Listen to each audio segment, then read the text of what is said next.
Okay, hello, good morning, good afternoon, good evening, Earthlings. And now for something completely different. This is a time travel story. This actually happened. And I've got an old video of mine from one of my very old YouTube channels. I've got 101 subscribers on that. I'm quite impressed. I haven't done anything with it in years. I can't think who's subscribing. Anyway, firstly, I mustn't forget to do a shout out for the Mad Duchess. She's got some good videos. She's got pussycats and stuff on there, and she is definitely one of us. And there was something else, and I can't remember again now. Anyway, time travel. We used to live on a boat in Brighton Marina, and we were selling our boat. And we must have had about 70 people, 70 families, couples come to view the boat before we sold it.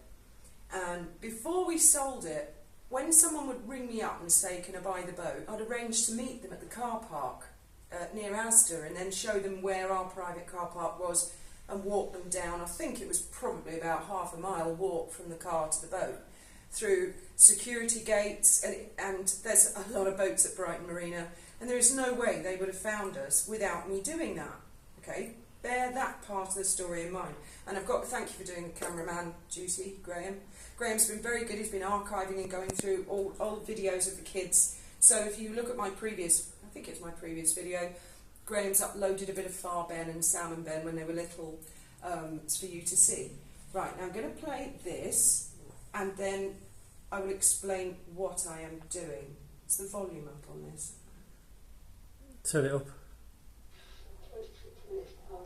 How do I do that? Use the volume switch.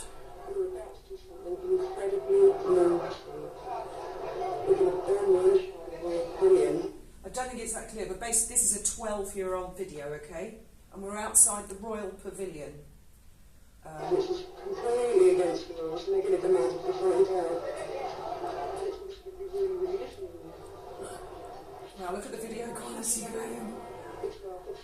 And that was a little Kodak camera. Okay, the 12th of September 2009. Look at this dress up. See him, he's integral in this Okay, story. mute it. Mute it, I'll pause it. That fella there, he followed us all up. Right, I'll come to this, what we were doing. Because there's no explanation for this. This is one of the weirdest things that's ever happened to me. Not scary weird like Poltergeist, but really weird. So I bought that dress from a charity shop, specially because it's sort of Royal Pavilion colours, and I bought some shoes from the charity shop that were like dusky pink, and I'd never worn them before. And I said to Graham, if time travel becomes possible in the future, they'll want to visit places, but they'll need information from us in the past. And YouTube, perfect vehicle for it.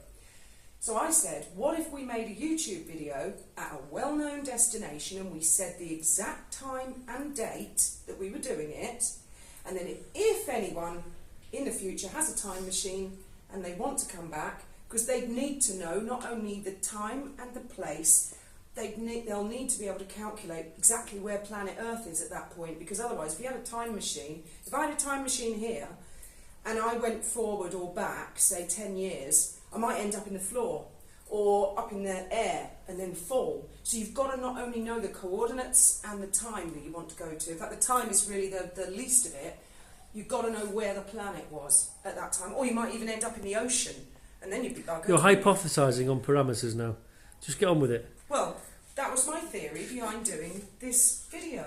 So we're telling them the year and the date. I think I said 12th of September 2009...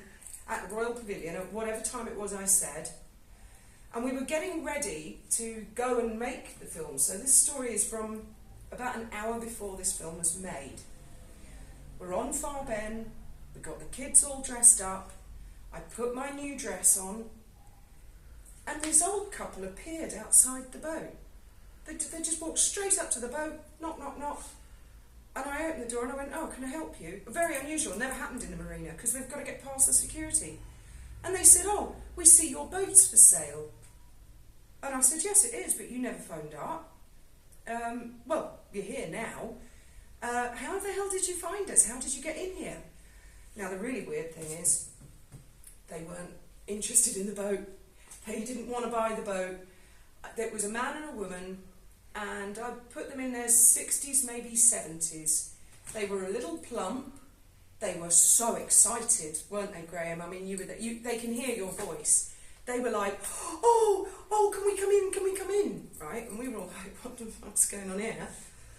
And Graham used to have a samurai, one of those fake samurai swords hanging over the door leading to one of the cabins. They produced 2 cameras, and they were actually quite old-fashioned cameras, as I recall. They were like, I don't know, not old, but they certainly weren't mobile phones, anything like that. They were weird cameras. And the fella said, look, the samurai sword, like the one in the videos, And the woman said, she's wearing the dress. They haven't been yet. And we were like, what the fuck's going on here? Then they wanted to take pictures of us. They wanted to take pictures of the kids, like we were famous, like we were celebrities. And as we started questioning them, they just said, oh, we've got to go now. What was that noise? Oh, that's me ironing. I'm like, Gertie Rude. Oh, poor old Gertie Rude. My sympathies, Gertie. I love Gertie Rude. And Moonchild as well, I just wanted to say. I mean, some people have really terrible problems in life, so that puts a lot... You don't know what I'm talking about, Graham, because I don't think you follow them, but I know what I'm talking about. Yeah, as soon as we started to sort of interrogate them, they said, oh, we've got to go now. I think they actually said cheerio. Anyway, how do you remember it happening? You tell the people, and then I'll show a little bit more of the video. Just turn the camera around and you explain your recollections from that day. I thought they were quite odd because, I mean, I've since put videos on the internet and you can see which mooring was ours. I think it was 2338, something like that. The number was shown because I said you had... Because we've had them in the videos since, but we didn't put things on the internet while we were there, really, if we could help it. For security reasons. For security, yeah. And but we've put them on there since, so people could find out exactly where the boat was. And we figured that if the time travel's possible in the future, if they knew exactly where and when to go to, then they'd be in the video. And yeah, they... and that brings me to the man. That other man, yeah. So... I mean, the fact that the woman said she's wearing the dress, I thought, I've never worn this dress before. No one's ever seen me in this dress. What's she talking about? But of course, that video, I don't know how many views it's had. It's had quite a few, actually. We will put a link to that video in the description. I'll put a link to it. But the man, we became aware that the old couple left, and we just thought nothing of it until later that day when we uploaded the video. And I thought, if they were from the future, then they would have seen the dress. They would have seen everything. And in Graham's other videos, which he didn't upload on YouTube for a few years until after we'd left Brighton, the samurai sword was focused in quite a bit. I think he was focusing on the other sword, the one we used in the wedding. Yeah, it was the like a US Marines imitation sword. There was a clock they were very interested in as well. Yeah. I can't remember. Anyway, as we were walking around the Royal Pavilion, I couldn't help but notice that dude, and I'll rewind it again and show you him again. He followed us everywhere. He was really being quite indiscreet about it. And we even went down a dead end, and I know the Royal Pavilion like the back of my hand. But upstairs where you go to the cafe, I went down the wrong thing, and of course all my family followed me, and we were like penguins, and it's a dead end, and all like this. And I turned around, and this fella's accidentally followed us down there as well.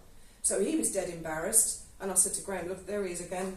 And when we went outside, I said, Graham, take some pictures and just surreptitiously get a shot of this fella because he's something. And he was there, I think he was reading a magazine. Let me rewind it a little bit.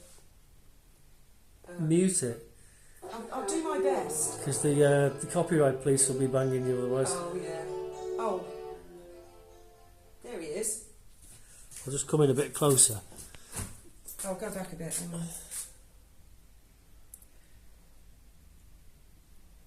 Right.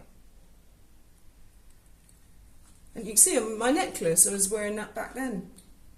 So I'm explaining that. We took a hidden camera into the Royal Pavilion. There he is. Him. He followed us everywhere. Anyway, they can watch that film for themselves later. I mean, you all draw your own conclusions. I'll let it run in the background, but without the sound, because you're right, we'll get a copyright strike on that, won't we? And you can see the dress, and you'll see this is all filmed on a secret camera. Graham had like a pen. You can see my dress, it had little pink flowers in it as well. I love the Royal Pavilion, I get so animated by it. It's brilliant. But I suppose it's possible, I'm only saying theoretically it's possible, that time travellers came back to the Royal Pavilion on that day and thought we'll go a couple of hours ahead, and then they might have thought, sod it, let's go and look for Far Ben. And somehow, those two old dears, they got in, this is all the banqueting hall.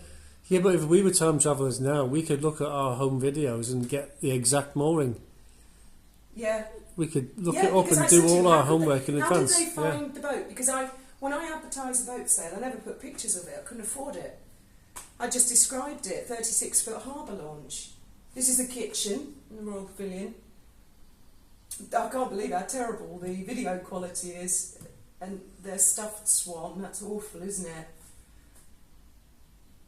And this was one of the top videos under time. There's loads of videos now under Time Travel Experiment. But this was, for years, one of the top ones when you search Time Travel Experiment. And I just love it. I call it Uncle George's. Uncle George and Uncle William. I say to the kids when we go back to Brighton, should we go and see Uncle George and Uncle William? As in Prinny, that's what we call him in Brighton, George the Fourth. We call him Prinny. And then his younger brother William. Best king I think England ever had. Best king. I loved all Prinny this. as in Prince Regent. Oh okay. yeah. So it's just everyone in Brighton calls him Prinny. And it is marvellous. If you ever go to Brighton, the Royal Pavilion is a must. In fact, this just reminded me of something else. Do you know what? In 20 years, I'll be talking to someone and then I'll remember something I should have told you lot on a YouTube video, and I'll be going, oh, I should have said that. And, you know, we'll all have moved on to something else by then. And I just, oh yeah, I remember now. We're about to go into the music room. This is the music room, right? Now, when I was a kid, they were fixing up the pavilion. The pavilion was actually, it was a shithole. My dad used to rent it out and hire dancers, and he got into trouble doing that, actually oversold the tickets and they trashed the place. And it was a hospital at one point as well during one of the wars, I can't remember. And when I was a kid, they were fixing it up, and they'd done the music room. It took them years, all you know, hand painting and stuff. And then a student went in there, I think he was a student, and he let a Molotov cocktail off and destroyed all their hard work. Anyway, we were banged up in prison forever, and they spent another sort of 15 years doing all the thing, and then ladies hand weaving the carpet. I mean, I'm not kidding, they really went to town on it. I'm going to get another pillowcase to iron now. And the hurricane came along, and one of the onions blew off the roof, smashed its way through the ceiling and embedded itself in the carpet. I thought, oh, how unlucky can you be, really? So we're coming up. There, you see, the wallpaper is a similar sort of pattern to the dress that I got. I thought I always dress up when I go and see Uncle George and Uncle William, and that's the cafe. And then we went down a dead end, and that fella followed us. I've never found any explanation as to how those old people found us, and why they wanted to have their picture taken with us and the kids. And they seemed to know, on reflection, they seemed to know the kids' names, didn't they? Am I remembering that wrong? I can't remember, it was too long ago. It was, 12 years ago. Long time ago. Anyway, well, that's my time travel story. And, oh, there's Graham in the mirror with his hidden camera. And we're just about finishing up. I'd love to have a sleepover in the Royal Pavilion. I've asked him loads of times, but they won't let me do it. There's my nice shoes I got from the charity shop. I know, I should get shoes brand new. I'm not proud. There's little Benji. There, 12th of the 9th, 2009. Okay. 2nd of the 9th, wasn't Tell it? me what you reckon that was all about, because for the life of me, I can't work it out to this day. A cool experiment, though, I say. Yeah, you never know. Well, I suppose we would know by now, wouldn't we? Because they'd have popped back to visitors at that time, wouldn't they? Which is what we're sort of implying they did.